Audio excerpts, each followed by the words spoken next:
Bom, pessoal, bom dia, boa tarde, tudo bem com vocês? Aqui é o professor Fábio, e a gente vai fazer aí a correção, né, do projeto, não só esquecendo, né, professor Fábio aqui do projeto Escolha Eduque, e hoje a gente vai fazer uma correção do Enem, né, o Enem 2024 foi uma prova interessante, né, uma prova boa, teve alguns problemas com algumas questões, e a tendência hoje, a gente tentar dar um olhar, não só de resposta, né? É isso, é isso, é isso. Não, mas tentar dar um olhar como um aluno, ao pegar essa prova, vai sentir no momento, né? Então, eu tentei tomar esse cuidado, né? Da gente fazer uma análise, questão por questão, pensando, poxa, que caminho eu vou tomar, né? Para chegar no resultado, tá bem? Então, vamos lá, pessoal. Eu vou começar aqui. Esse é o caderno verde, tá? No segundo dia, o caderno verde. E vamos lá. Antes de mais nada, né? Deixa seu like, né? Aperta lá o curtir, tá? Pra gente. Indique para mais pessoas, tá? Tem gente que fez o Enem aí, vai continuar os estudos. Então, indique aí para os amiguinhos, porque isso ajuda cada vez mais o canal, tá bem? Então vamos lá. Na prova verde, iniciou-se na questão 95, tá? Então aqui fala justamente de raio-x. Eu vou dar uma lida rápida, tá? E aí a gente já faz uma resposta. Em aeroportos, por razões de segurança, os passageiros devem ter suas bagagens de mão examinadas antes do embarque, passando-as em esteira para inspeção por aparelhos de raio-x. Nessas inspeções, os passageiros são orientados a retirar seus computadores portáteis, notebooks, laptops, malas, mochilas, bolsas, para passá-los isoladamente pela esteira. Que explicação física justifica o procedimento? Primeira coisa que a gente olha do lado, pessoal, tudo tem a ver com raio-x, né? Então a relação é raio-x, né, com o que acontece lá dentro na hora de verificar a bolsa. Vamos lá.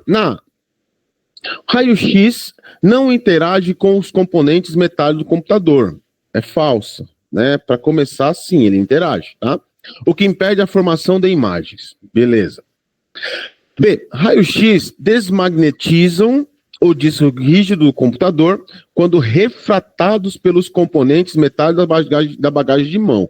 Olha, essa aqui é uma que poderia pegar muita gente, tá? Mas a questão aqui do refratado, então dá vamos olhar as demais, tá?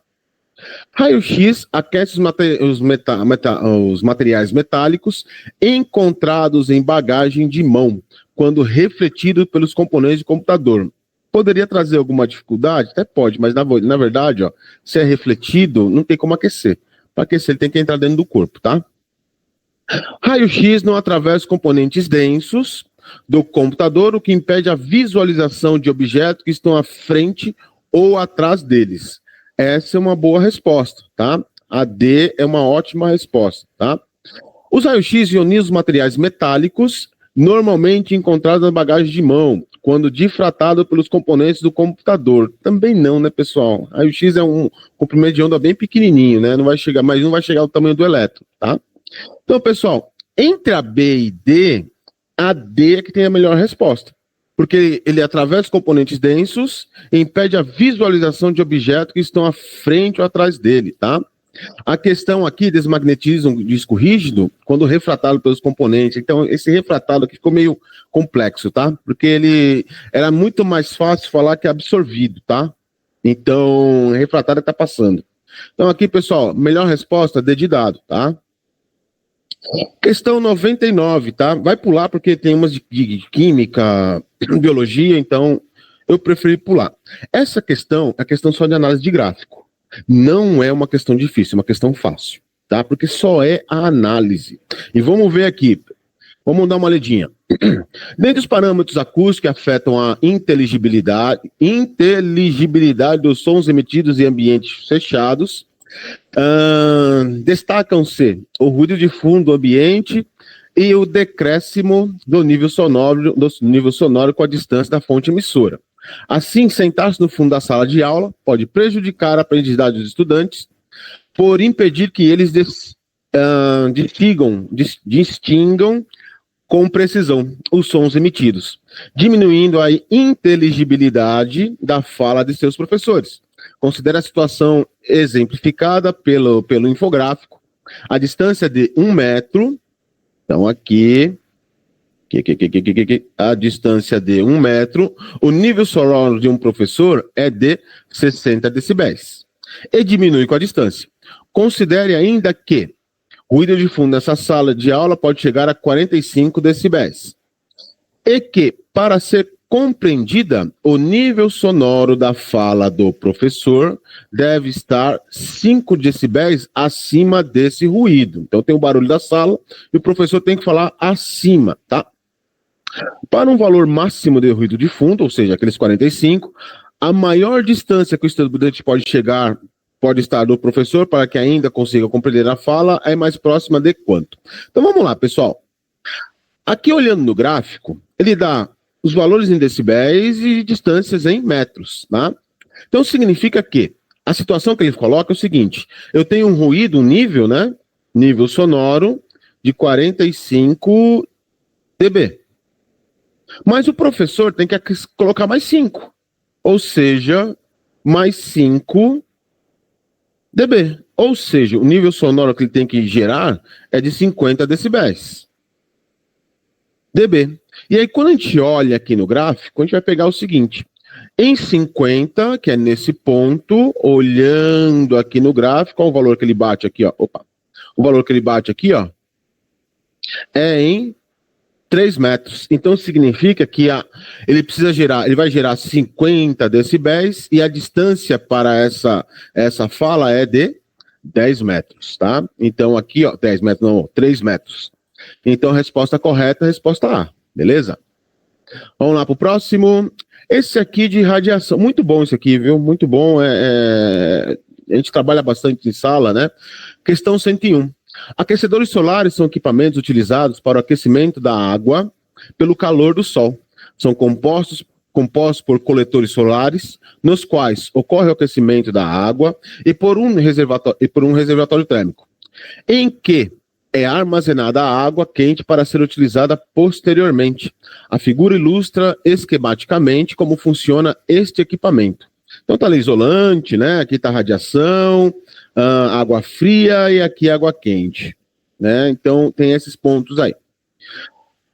Aqui tem 5 dicas, eu não vou ler isso. Vamos lá. O processo pelo qual ocorre a transferência de calor dos coletores solares para o reservatório térmico é... Olha, gente, aqui ele fala o seguinte: o coletor solar é esse camarada aqui, ó. Esse aqui é o coletor.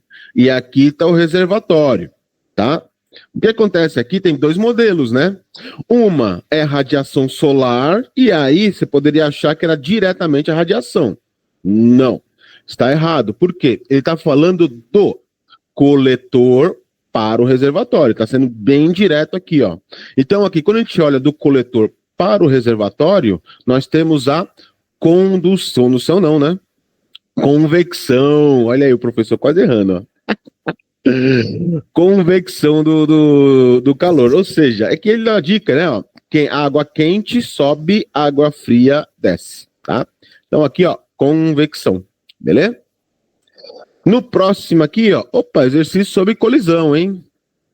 Muitas pessoas se espantam com o fato de um passageiro sair ileso em um acidente de carro enquanto o veículo teve perda total. As pessoas talvez considerem equivocadamente que os carros mais seguros são os que têm estruturas mais rígidas, ou seja, estruturas que durante uma colisão apresentam menor deformação. Na verdade, o que ocorre é o contrário, e por isso, a partir de 1958, hein, passaram a ser produzidos carros com partes que deformam facilmente.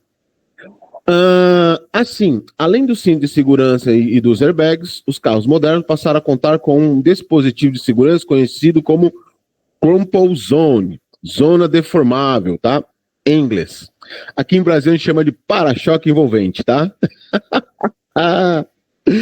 Vamos lá. Considerando o carro, seus ocupantes e o muro da figura como um sistema isolado, a Cromwell Zone aumenta a segurança dos passageiros porque durante a colisão, cadê meu mouse aqui? Durante a colisão, a deformação da estrutura do carro, aciona os airbags. Tá, mas não é só isso, né? Absorve a energia cinética do sistema. Esse tá falando corretamente com o exercício, gente. Ele vai absorver. Vamos ler o restante? Consome a quantidade de movimento do sistema. Não dá, né? Consumir não. A quantidade de movimento é conservada. Cria uma barreira. Não é conservado que para, né? Mas ela não consome. Cria uma barreira de proteção para seus ocupantes. Também não. Diminui a velocidade do centro de massa do sistema. Não. Como o texto está dizendo, gente, é relação entre texto e informação, tá? Texto, figura e informação. Aqui o que vai estar correto aqui, ó, resposta B, tá? Resposta B, beleza? Ah, professor, mas eu li que aciona o airbag do carro. Meu, você leu, mas o texto não está falando sobre isso, entende? E o texto tem que ter a ver com a resposta. Então, essa, a resposta correta é a B de bola, tá bom? Vamos lá, mais outra? 109. Ah, aqui da ambulância. Uma ambulância com alta velocidade, com a sirene ligada, desloca-se em direção ao radar, operado por uma pessoa. O radar emite ondas de rádio com frequência F0. Eu vou desenhar um radarzinho aqui, como fosse aquelas caixinhas, né? Então aqui, ó, ele emite uma onda. E eu vou até desenhar aqui, ó. Opa, sem mudar o comprimento. Vamos chamar isso aqui de F0, que são refletidas pela dianteira da ambulância, retornando para o detector com frequência FR, ó, então vem com uma nova frequência. Então, aqui tá a ambulância, vai ser um caixote, tá?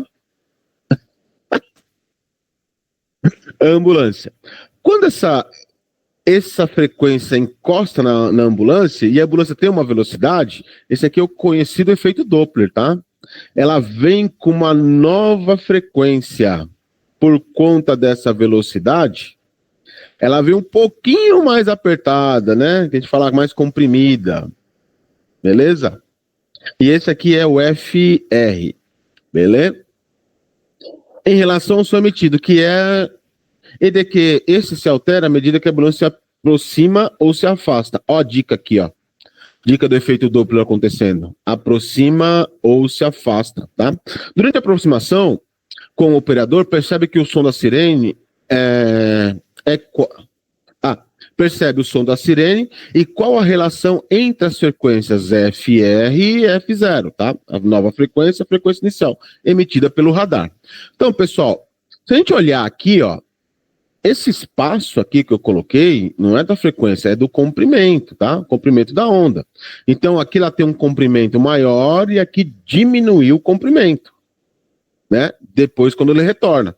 E isso que se trata do efeito Doppler, né? Essa mudança do comprimento de onda. Porque se a gente colocar na equação, V igual a lambda F. Se eu diminuo o comprimento, automaticamente eu aumento a frequência, tá? Então significa que essa onda sonora, né, que é uma onda de rádio, desculpa, nem é sonora, é onda de rádio, né? Ela vai aumentar a sua frequência quando retornar da ambulância. Então vai ter uma frequência maior. Ah, e quanto ao som, né, gente? Se ele tem uma frequência maior, o som ele tende a ser mais agudo, tá? Maior frequência, maior altura, tá? Então o som agudo. Com frequência, eu vou colocar FR maior que a frequência F0, tá? E aí qual a resposta que vai estar colocando? A fala som grave, aqui fala som agudo, mas é menor, não. Aqui fala som agudo, mas frequência igual, não. Na D, mais agudo que o som emitido e FR maior que F0. Então a resposta correta é a D, tá? Vamos lá. Próximo, aquele do miroscópio, né? Miroscópio. Muitos professores aí postaram, né? Pô, eu usei isso aqui em sala de aula, tem que lembrar tal. Mas isso aqui, pessoal, nada mais é do que dois espelhos, né? Côncavos, e um colocado em frente ao outro. E é colocado um objeto embaixo e ele gera uma imagem em cima, tá? É bem legal esse instrumentinho aqui, ó. Porque o equipamento ilustrado na figura, de dimensões apresentadas no esquema, é composto por dois espelhos côncavos, E1 e E2, apoiados um sobre o outro por suas bordas, de tal forma que o vértice D do espelho 1 coincide com o foco de E2 e vice-versa. Na abertura circular de E2 é formada uma imagem tridimensional de um objeto posicionado sobre o vértice E1.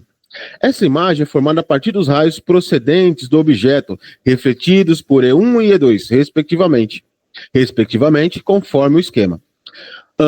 Os observadores julgam visualizar o objeto quando estão, de fato, visualizando sua imagem. Um efeito que é possível porque as superfícies de ambos os espelhos são de extrema qualidade. Então, vamos lá. A natureza da imagem formada e a distância vertical, isso é importante, entre cada ponto, seu objeto e seu correspondente ponto imagem são. Pessoal, vamos começar por essa distância vertical. Ele não quer saber, gente, porque aqui ele colocou algumas informações. Da base do espelho E1 até a sua borda é 3,8 centímetros. Da borda do espelho E2 até a sua base também é 3,8. Se ele quer saber a distância vertical, gente, eu vou pegar só essa distância aqui, ó. Essa é a distância que ele quer saber. E se vale 3,8 mais 3,8, isso vai dar 7,6 centímetros, não é? E aí a gente já olha aqui, ó, que essa vai embora e a última aqui vai embora. Sobra só essa. Aí vem a natureza do raio, né, da imagem. Turma, lembra, tem várias formas de saber que tipo de imagem é essa. Para começar, essa imagem formada aqui em cima é uma imagem que ela, de verdade, ela é projetada. Por isso que a gente consegue ver, ela não está dentro do espelho. E se ela foi projetada pelos raios, né, pelos raios de verdade, não é raio prolongado, é uma imagem real. É o primeiro ponto.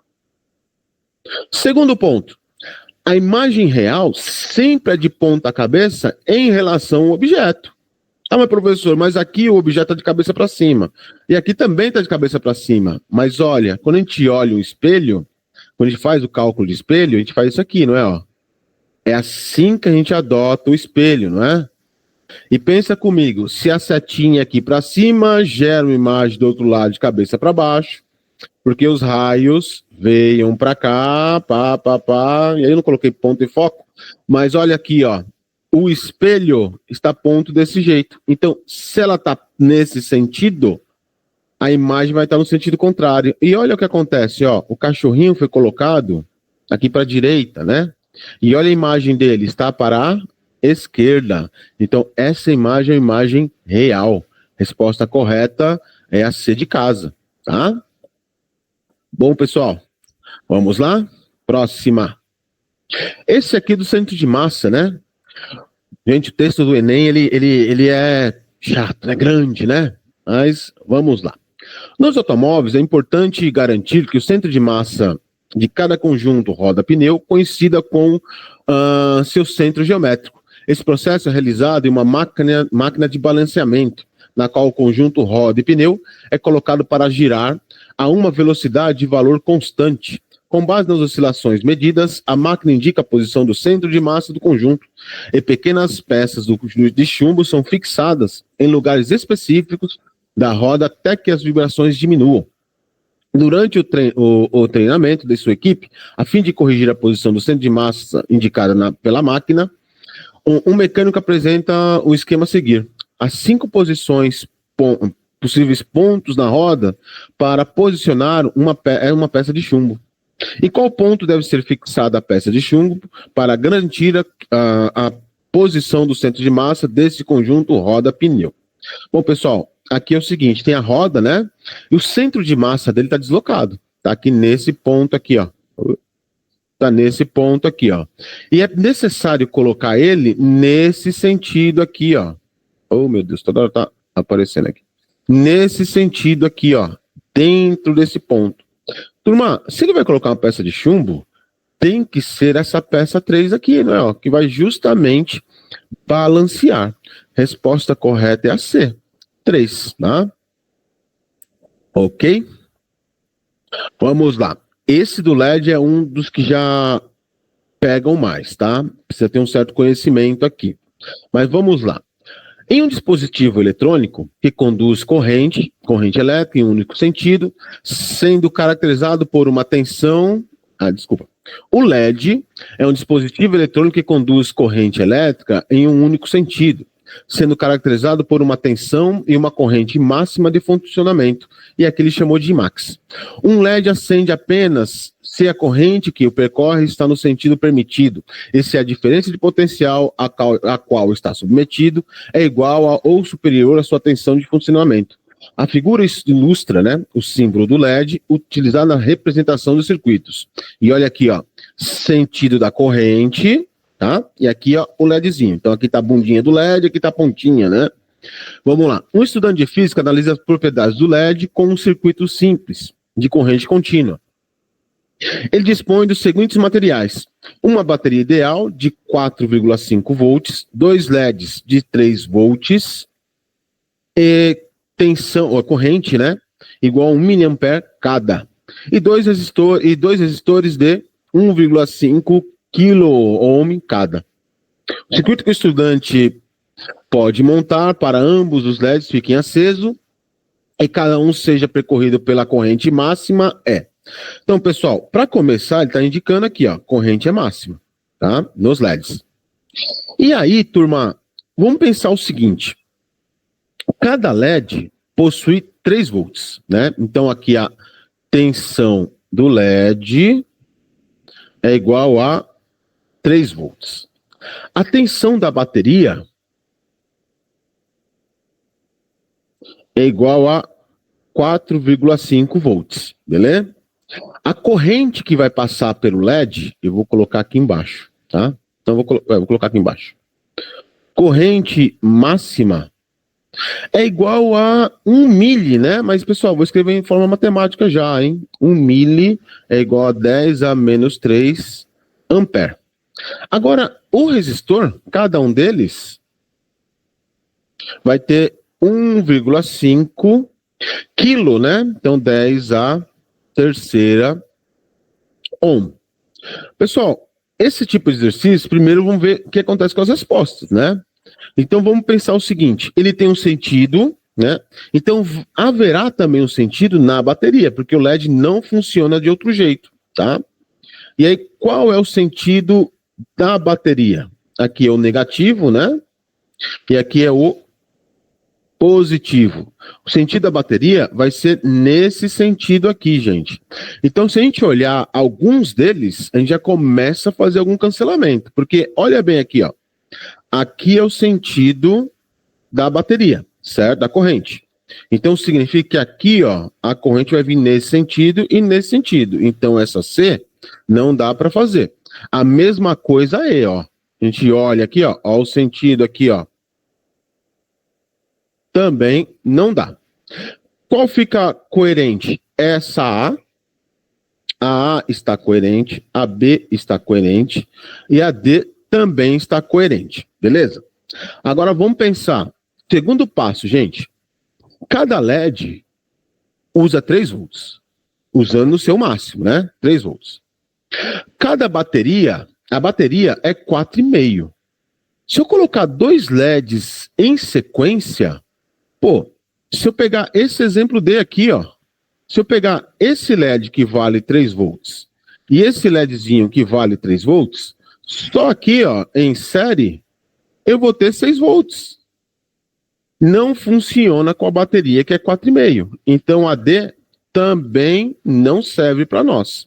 Ficou quem? Ficou a A e a B. Então, vamos pensar o seguinte, né? Aqui na B, eu tenho os LEDs em paralelo, tá? Então, tenho 2 resistores e aqui também está em paralelo com o LED. Se a gente calcular a tensão gerada aqui, ó, o U aqui, será que vai bater com esse do LED, que é 3 volts, né? Para dar esses 4,5 da bateria? Então, vamos calcular aqui, ó, a corrente no resistor. Então, aqui a tensão no resistor. No resistor, temos. Então, aqui, U é igual a R vezes I. Então, vamos lembrar o seguinte. O resistor tem resistência de 1,5 vezes 10 a terceira ohms. E a corrente que ele fala, poxa, é a corrente de 1. Se no LED entra 1 miliampere, aqui no resistor também vai vir 1 miliampere. Então é 1 vezes 10 a menos 3. Olha que interessante, 10 a terceira com 10 a menos 3, corta, a tensão aqui é 1,5 volts. E olha que bonito, porque essa B já vai chegar na nossa resposta. Olha bem, eu tenho aqui, ó, 1,5 volts, vou até apagar esse sinal de interrogação. Então aqui eu tenho 1,5 volt mais 3 volts. Isso vai dar um total de 4,5 volt. E olha só que interessante, os LEDs estão em paralelos. Se ele está em paralelo, então significa que a mesma tensão nesse ponto é a mesma nesse, que é a mesma da bateria. Então a resposta correta aqui, ó, já é a B, tá? A C, por que a A não é? A A, se cada LED funciona com miliampere, aqui na A eu vou ter 2 miliampere. E aí significa que aqui, se eu for calcular a resistência dele, vai dar o dobro desse valor aqui, não é? Já vai dar 3 milliamp. Só que cada LED funciona com 3 milliamp também. Então não seria a A. Resposta correta, A, B de bola. Tá bem, gente? Não é uma questão fácil, uma questão que tem que pensar um pouquinho, tem bastante coisinha, tá? Vamos lá. Essa também é uma questão difícil, tá? Não é fácil ela, beleza? Então vamos lá. Uma caixa decorativa utiliza duas pequenas lâmpadas. L1, 6 volts, 9 watts. L2, 12 volts, 18 watts. Tá? Ligadas em série em uma bateria de tensão V, né? Tensão V, QR. Então tá aqui, né? Ó. Tá aqui. Um fio resistivo QR, então aqui esse fio, né? Q até R, de 48 centímetros, está ligado em paralelo à bateria, com 5 pontos, A, B, C, D e E. Dividem o fio em 6 segmentos de comprimentos iguais, tá? Então ele vai dividir em 6 comprimentos iguais. O circuito também tem um amperímetro com 2 terminais. Um dos terminais, P, está ligado ao fio, um dos terminais P está ligado ao fio entre duas lâmpadas e o outro terminal S, cadê aqui minha coisa? S, está livre a ser ligado no fio QR.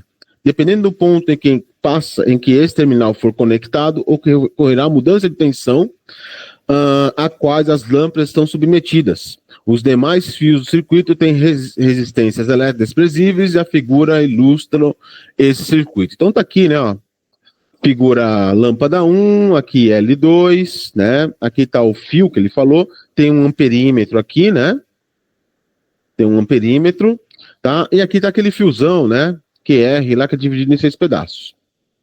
Em qual desses pontos o amperímetro deve ser conectado para que as lâmpadas acendam exatamente segundo as especificações de tensão e a potência elétrica fornecida? Bom, gente, aqui não tem muito o que fazer. A gente precisa calcular, né, cada a corrente elétrica que passa tanto na lâmpada 1 quanto na lâmpada 2, tá? Utilizando aí as informações que ele passou pra gente. Então vamos aqui, ó. Na lâmpada 1, cadê meu mouse? Cadê? Aqui.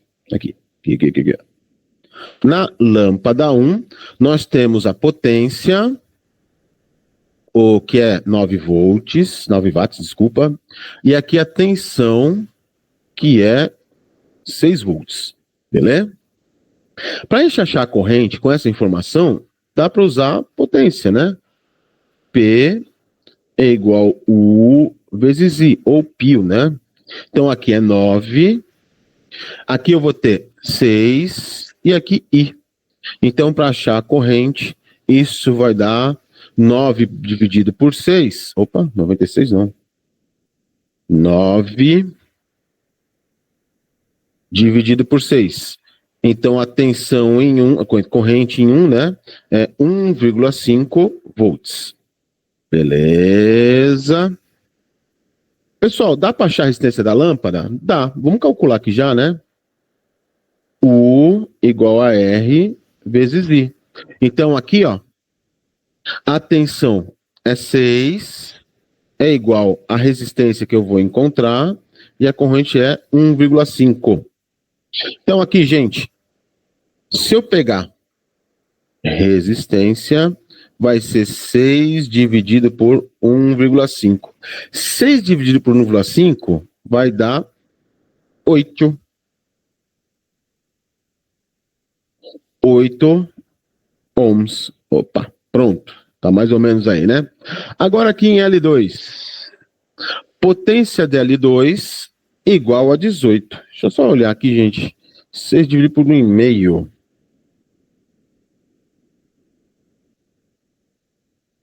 Deixa eu ver aqui.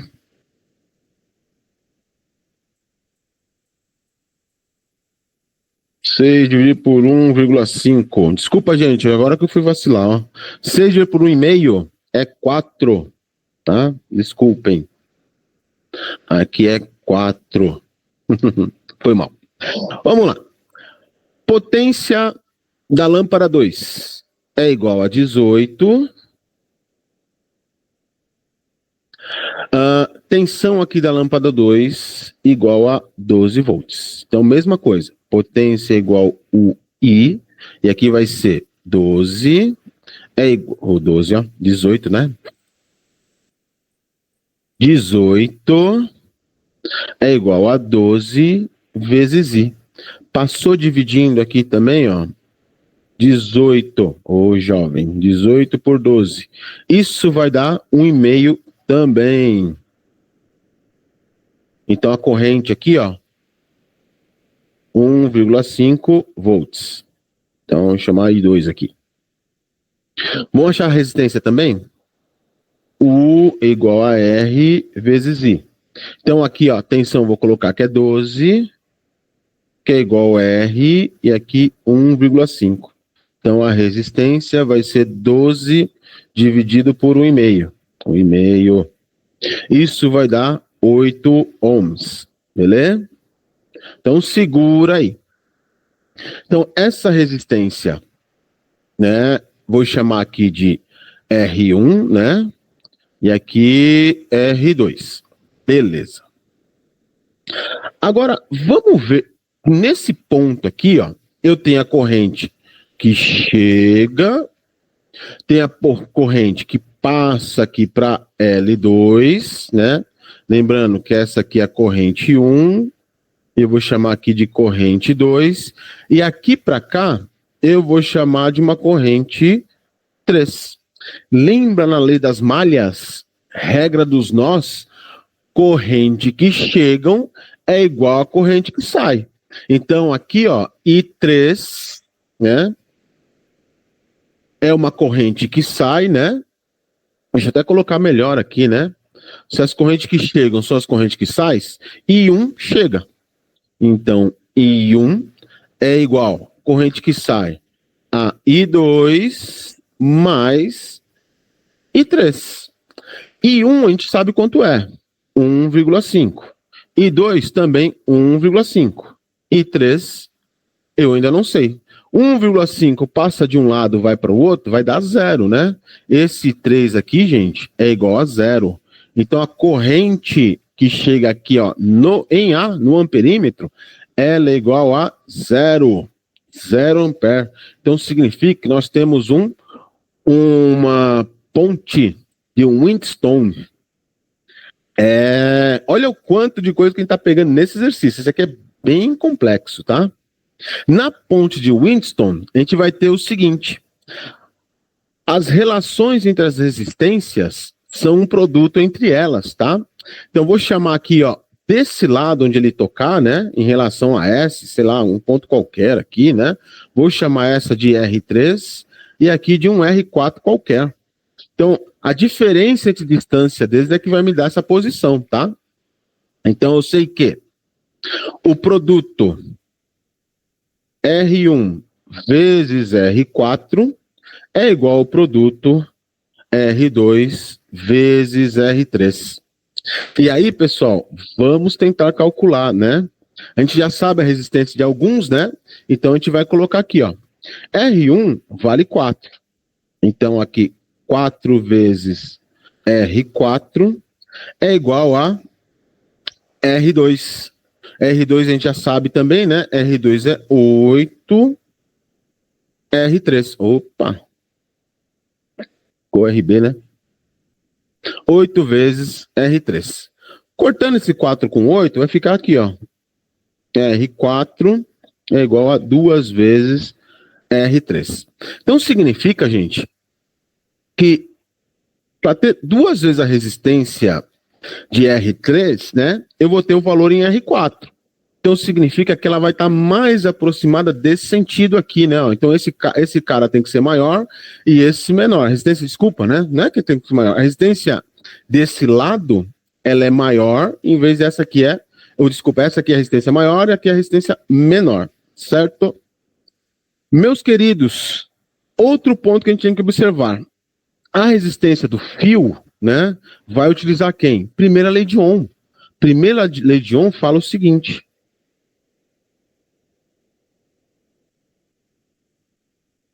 Primeira lei de Ohm. Ela vai falar o seguinte. Resistência elétrica depende do coeficiente de resistividade, né, vezes o comprimento sobre a área. Quanto maior a distância, maior o valor da resistência, tá? Maior o comprimento, né? Maior a resistência. Então, de um lado, ele é maior em relação ao outro. Então, aqui, pessoal, o R4, né? Ele equivale a 2 vezes o R3. E aí, vamos pensar o seguinte. O R3, ele precisa ter 2 vezes o valor para dar o valor de R4. Então, se eu contar aqui, ó, o R3 precisa ter 2 valores, né? Para dar um valor de R4. E aí, se eu pegar mais 2 valores de R3, me dá um valor de R4. Resposta correta, o ponto de ligação tem que ser aqui no B. Beleza, gente? Então, aqui, ó, que vai estar ligado o ponto S. Tá bem? Então, resposta correta, resposta B. Exercício difícil, exige bastante, tá? E em sala de aula até é difícil em trabalhar tudo isso, tá? Muito difícil. Vamos lá, gente. Continuando. Esse aqui é legal, tá?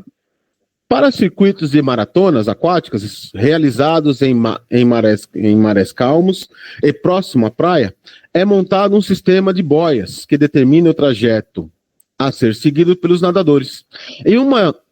Uma das dificuldades desse tipo de circuito é compensar o efeito da corrente marítima. Corrente marinha, né? Corrente marítima. Corrente marinha.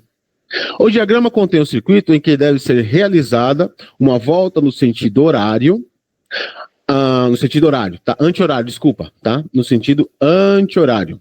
As 4 boias estão numeradas de 1 a 4. Existe uma corrente marinha de velocidade VC, cujo módulo é 30 metros por minuto. Beleza. Eu vou até anotar aqui embaixo, tá, gente? Velocidade C é 30 metros por minuto. Paralela à praia em toda a área do circuito. E vamos marcar isso aqui, tá? Isso aqui é importante, que vale a pena. Nas arestas mais longas, o nadador precisa nadar na direção apontada pelo vetor VN. Isso aqui pega, viu, gente? Porque isso aqui, ó, a primeira vez que eu olhei, eu falei, ué, cadê uma velocidade? Eu achava que VN era VC, tá? Mas é VN aqui, ó. Dos pontos 1, 2 e 1, 3 até 4. Até 4. Considere que a velocidade do nadador é de 50 metros por minuto em relação à água durante todo o circuito. Então aqui, ó, o tempo todo ele está nadando a 50 metros por segundo, tá? Por minuto. Então aqui, VN é de 50 metros por minuto. Nessa situação, quantos minutos o nadador completará a prova. Bom, pessoal, você está pedindo em minuto, então a gente precisa converter isso aqui, né? Vai ficar tudo em minuto. Mas vamos lá. Do ponto 1 para o ponto 2, a distância é 800 metros. E acontece o seguinte, a velocidade do nadador, ele está mantendo aqui, ó, na diagonal. E essa velocidade, ela vale 50 metros por minuto. Só que tem a velocidade da corrente que é nesse sentido. Então vai vir aqui, ó, para baixo. Velocidade da corrente. E eu já vou colocar aqui o valor, tá? É 30 metros por minuto. E aí ele quer saber o seguinte, qual a velocidade que ele vai chegar aqui, né? Ó? Quer saber, não, o pedaço que ele quer saber, né? Essa velocidade para nós é importante, Vx. E aí, pessoal, Pitágoras, né? Então vamos lá. No trecho, eu vou escrever bem aqui, gente, que eu acho que eu vou ocupar bastante espaço.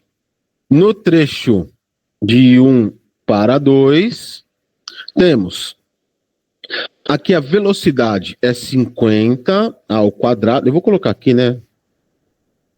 Então vai ser Vn ao quadrado é igual Vc ao quadrado mais Vx ao quadrado. E aí, meu amigo, Pitágoras, né? Aqui vai ser 50 ao quadrado, velocidade C vai ser 30 ao quadrado mais Vx ao quadrado. Calculando aqui, ó, vou colocar Vx desse lado, tá? Vai ser igual a quem? A 50 ao quadrado dá 2.500. Então aqui, ó, já vou colocar 2.500. Esse 30 ao quadrado é 900, mas ele vai passar para o outro lado, tá? Fica menos 900. E aí, ó, vamos ver se é um número que dá para calcular, né? 25 menos 900 dá 1.600. Opa, tem raiz para esse cara. Então, a gente está no caminho certo. Velocidade x vai ser a raiz de 1.600, que é igual a 40 metros por minuto. Ele quer saber a velocidade? Não, ele quer saber o tempo. E aí, vamos à equação do tempo. Velocidade é espaço por tempo. Ele quer saber o tempo, né? Delta T é igual. O espaço percorrido é 800 metros. A velocidade aqui, eu passei dividindo, tá, gente? Só deixei organizado aqui, para você não achar que eu fiz coisa errada antes aqui. A velocidade que ele andou foi de 40, tá? Então, aqui, ó, 80 por 4, isso vai dar 20 minutos. Então, segura aqui, ó. Primeiro passo. Segundo trecho. Deixa eu passar uma reguinha aqui. Coisa linda. Pá. Segundo trecho. Do trecho de 2 para 3. Tá? Ele tem uma velocidade que é para cima, não está informando, seria bom informar, né? Mas não informou. Mas a gente sabe que a velocidade é nesse eixo, tá? A velocidade n para cima, porque ela causa um pouco de ambiguidade, tá? Mas vamos lá. Então ele tem uma velocidade que é para cima. Opa. Aqui, ó.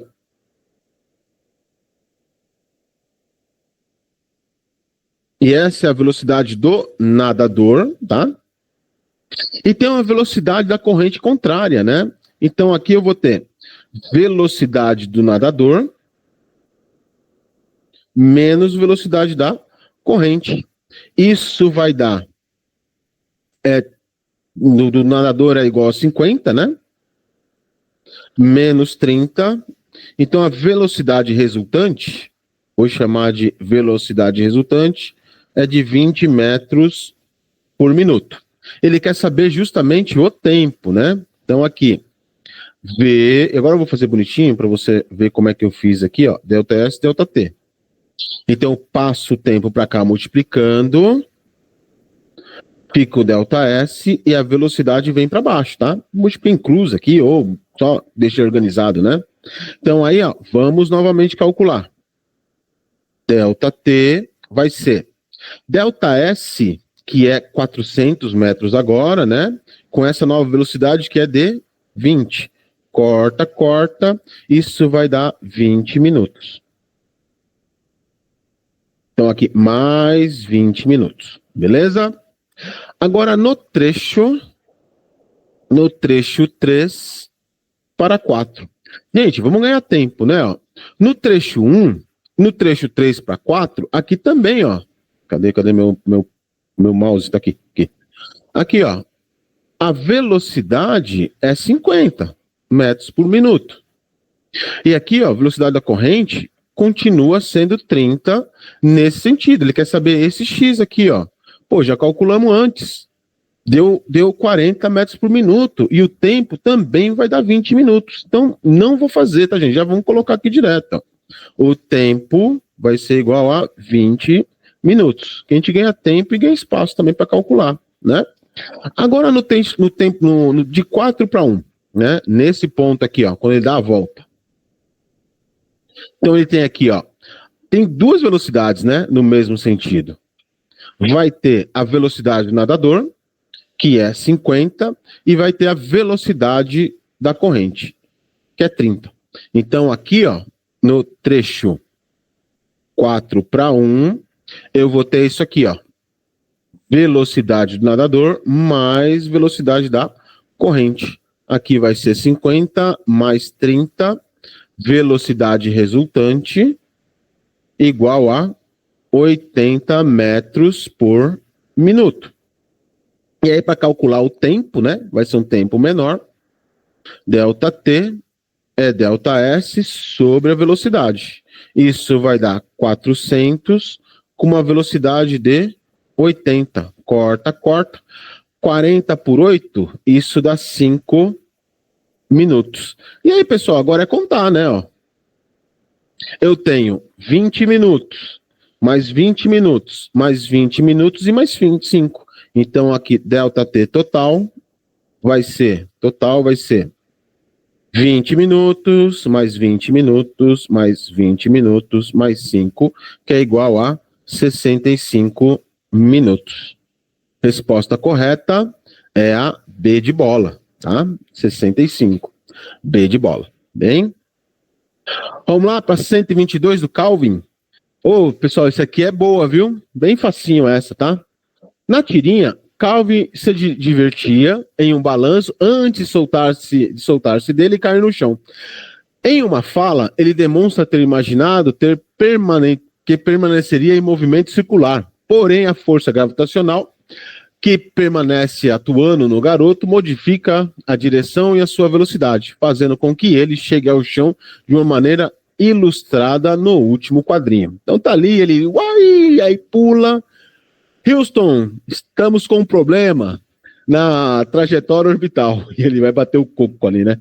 Vamos lá. O vetor que representa a força resultante exercida pelo chão sobre Calvin no exato momento em que ele toca o chão.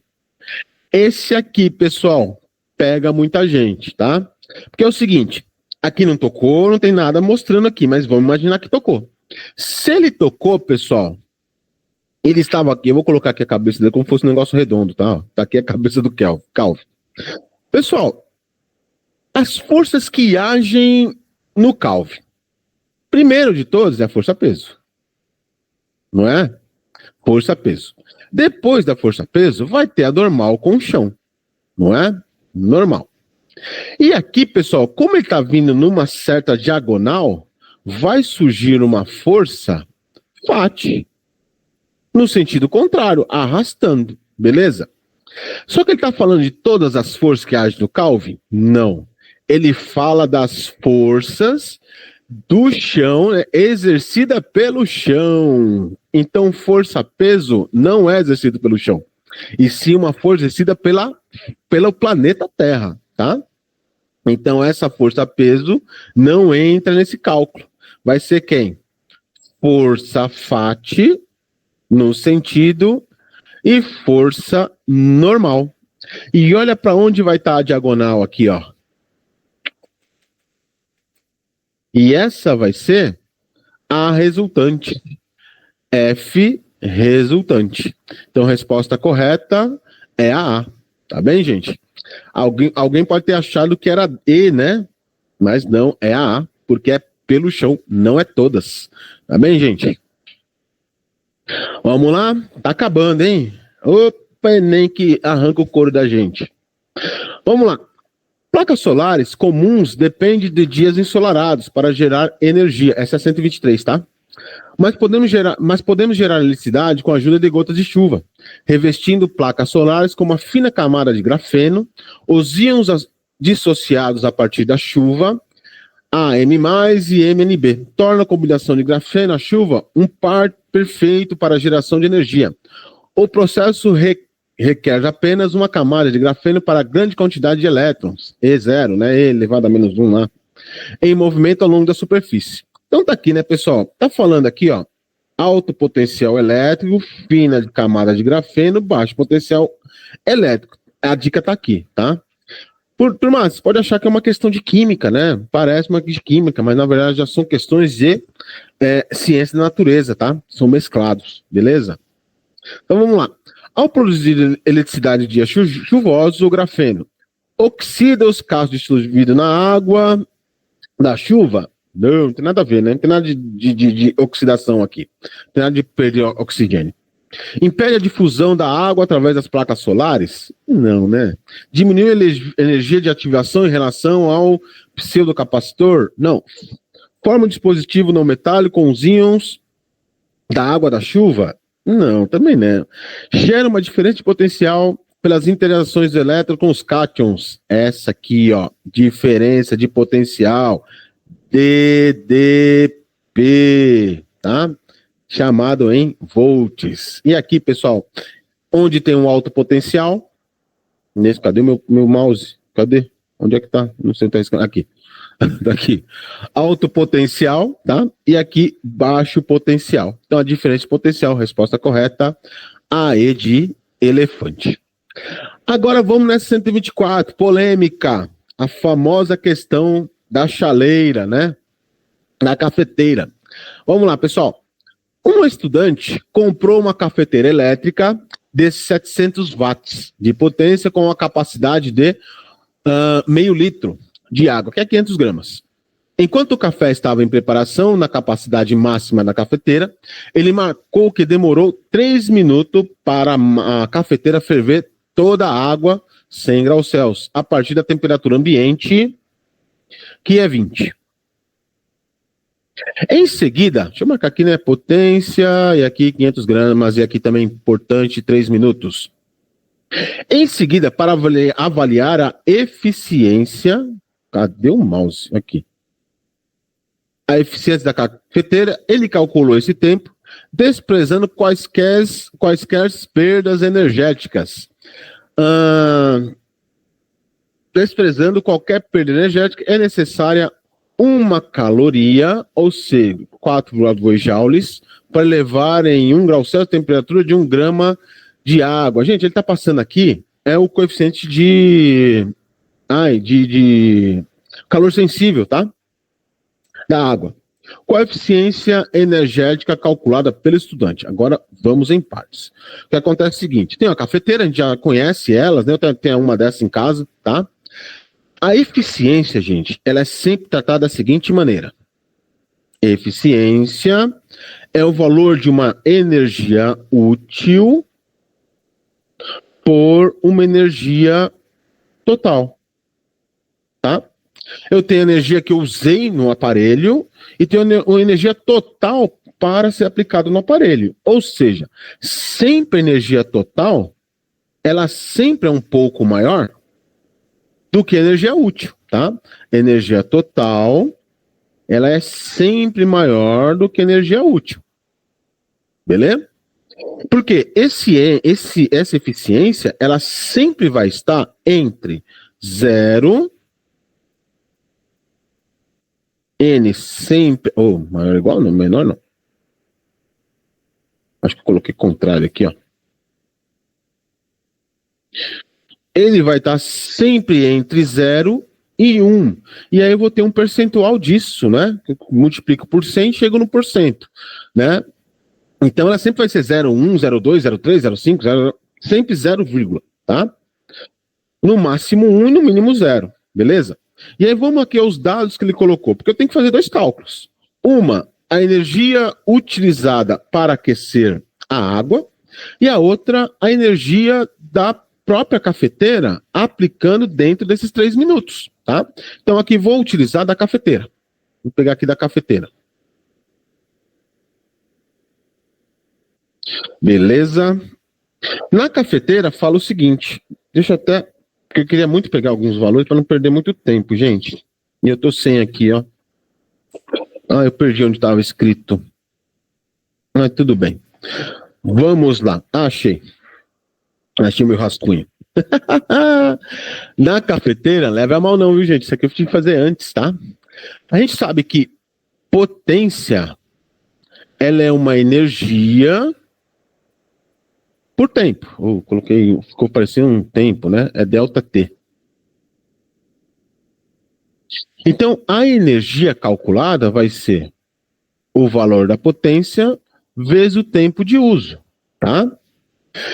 Se a gente usar aqui o dado, né, watts, esse valor em watts, se eu colocar aqui, ó, potência é 700 watts, potência em watts, gente, é joules por segundo, é a primeira coisa que você tinha que ter uma noção, que essa potência é em joules por segundo, e o tempo que ele ficou ligado foi de 3 minutos. Não vou poder usar minutos, tenho que usar em segundos. Então vai ser 3 vezes 60, que é igual a 180 segundos. Então aqui, ó, por isso que eu queria usar minha colinha, tá, gente? E vai ser 700 vezes 180 segundos. E aí, esse cálculo aqui vai dar a energia igual a 126 mil joules, ok? 126 mil joules. Agora, para aquecer a água, a gente vai usar os seguintes valores, né? Aqui para água. Vamos usar o quê? Que energia que a gente vai usar? A energia que a gente vai usar vai ser o calor. Então, Q é igual a MC delta T. Então, primeiramente, Q vai ser a massa, 500 gramas, já está ali. O calor específico é 1, né? Mas a gente não vai usar 1. Vamos usar esse joules que está aqui, ó. 4,2 joules, tá? Então, aqui vai ser 4,2 vezes a variação de temperatura. De 20 para 100, variou em 80. E aqui, esse cálculo aqui, vai dar 500 vezes 4,2 vezes 80, dá isso aqui, ó. 168 mil joules. E aí, pessoal, aqui que é o problema. Por quê? Quando a gente vai colocar na eficiência, eu vou ter o calor útil. Qual é o calor útil? É o calor que aqueceu a água. Então, esse aqui é a energia útil. Certo? E aí vai ficar assim, ó. Vai ficar 168 mil dividido por quê? Potência total. Como é que pode 126 mil? Como é que pode eu ter maior energia para aquecer a água? O exercício falou que ferveu toda a água. Toda. E eu tenho que usar, a potência da cafeteira é menor nesse intervalo de tempo, né? Então, essa questão, gente, não tem resposta, tá? Ela precisa ser, né? Ela necessita ser anulada, tá? Não tem resposta para essa questão, beleza? Ah, professor, mas eu encontrei 75% ali B. Eu sei que se fizer o contrário, né? Ah, se eu inverter lá 126 dividido por 168, vai dar 0,75. Mas é correto? Não. E a gente tem que fazer a parte correta, tá, gente? É uma questão que não tá correta. Beleza? Questão 125. No diagrama prevê, a seguir representa o ciclo de Otto para o motor de combustão interna, como os motores a gasolina e etanol utilizados nos automóveis. Pessoal, isso aqui é uma questão de trabalho, né? Olha que bonitinho aqui, tem um gráfico, né? Tem aqui os pontos 1 para 2, para 3 e para 4, né? As etapas representadas no diagrama estão descritas no quadro. Aqui a que eu copio foi o mesmo, tá? Então vamos lá. Etapa 1. Cadê meu mouse? Tá aqui. Etapa 1, processo de 0 a 1, ou seja, aqui, ó, 0 para 1. Admissão isobárica, a mistura ar-combustível no cilindro. Então aqui, ó, entra ar e combustível. Agora começa, né? Etapa 2, de 1 para 2, compressão adiabática da mistura. Então aqui, ó, tá comprimindo, né? Então tá reduzindo o volume até o ponto 2. Do 3, de 2 para 3, introdução de energia na forma de calor no combustível. Então aqui, ó, 2 para 3, tá aumentando a pressão interna e não variou o volume, né? É muito rápido isso aqui. Na 4, 3 e 4, expansão adiabática. Olha aqui, ó, expandiu e aí, ó, aumentou o volume, né? Então aqui era volume inicial, teve um volume aqui aumentado, tá? Na 5, de 4 a 1, liberação de energia em forma de calor, que é a parte do escape, né? Vai embora. E na 4, de 1 para 0, liberação dos gases resultantes da combustão. De 1 voltando a 0, né? Liberação dos gases na combustão. Então vamos lá. A forma de energia térmica em energia útil ocorre na etapa. Gente, novamente energia útil. Energia útil nada mais é do que o trabalho realizado, tá? Aqui está o trabalho em W, né?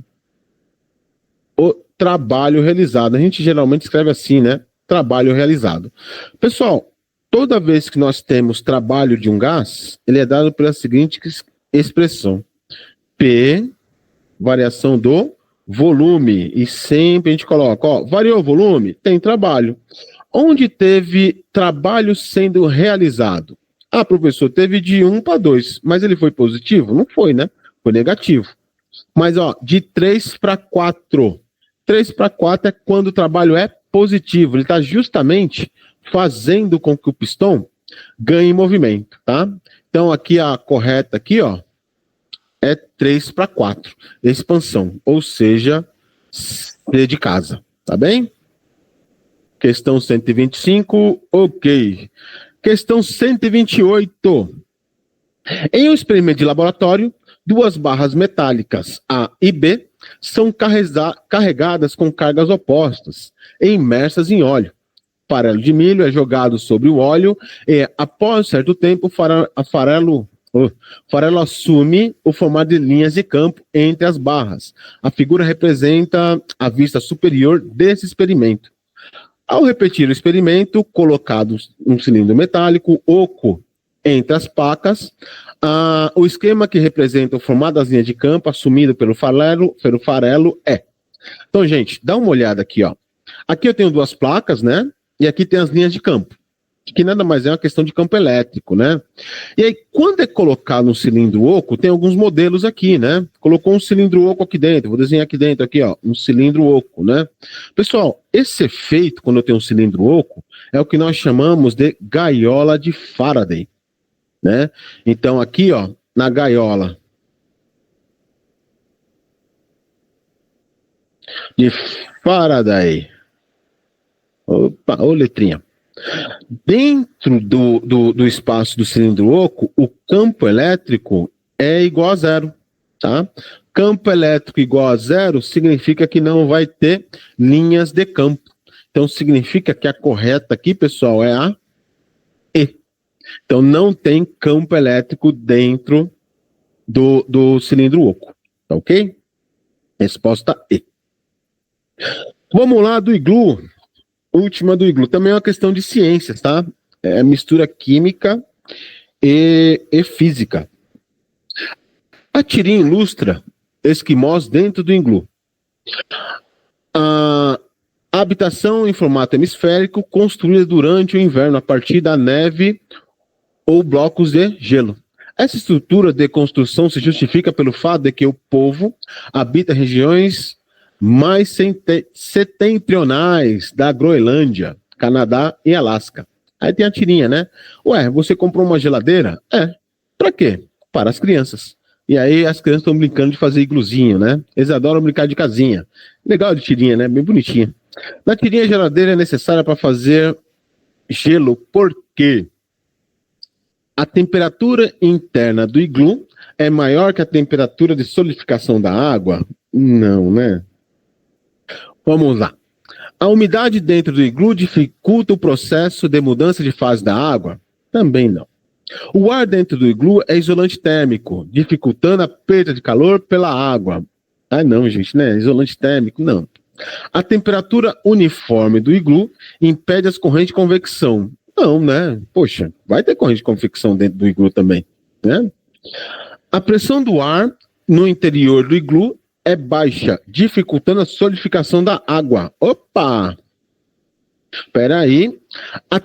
Também não dá para nós, não. Melhor aqui, pessoal, a temperatura interna do iglu é maior do que a temperatura de solidificação da água. Resposta correta aqui, pessoal, é a A, tá? A A que faz sentido. Beleza? Então, gente, eu acho que é isso. Isso, acabou. Bom, gente, até aqui ok, tá? Aqui está a correção do Enem. Deem uma olhada, tentei fazer da melhor maneira, como se fosse um aluno, tá? Tem hora que eu tive que fazer um pouco corrido, mas é assim que teve que fazer. Continuo, pessoal, peço que dê like aí, quiser fazer alguma pergunta, sobre alguma questão, fiquem à vontade, tá bem, gente? Meu muito obrigado, tá? Até mais e falou!